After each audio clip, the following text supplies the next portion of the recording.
This is NBC News Capsule, sponsored by GTE. Here is Linda Ellerbee.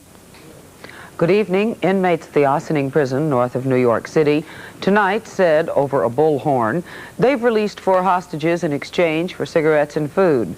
That would leave 13 guards still held hostage.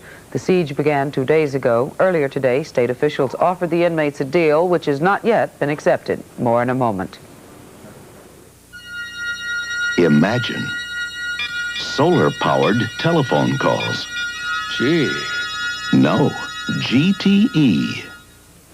NBC News correspondent Lisa Myers reports tonight that Senate Majority Leader Howard Baker will soon announce he won't run for re-election in 1984.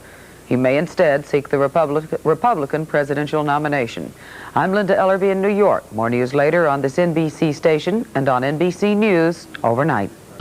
This is NBC News Capsule, sponsored by Budweiser Light. Here is Jessica Savitch. Good evening. Treasury Secretary Donald Regan said today that America is on the threshold of recovery from recession. He added the 3rd year of the tax cut must be preserved. In Beirut, the worst violence in months. 1 civilian and 1 Israeli soldier reported killed. More in a moment. Discover the clean, distinctive taste of a light beer worthy of the king of beers.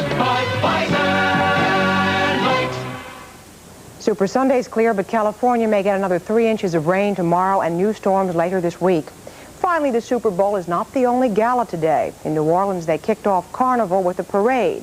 One group did a dance called the Missile Dance Pack, where they all get together, they said, and, quote, become as vulnerable as possible. I'm Jessica Savitch in New York. More news later on this NBC station.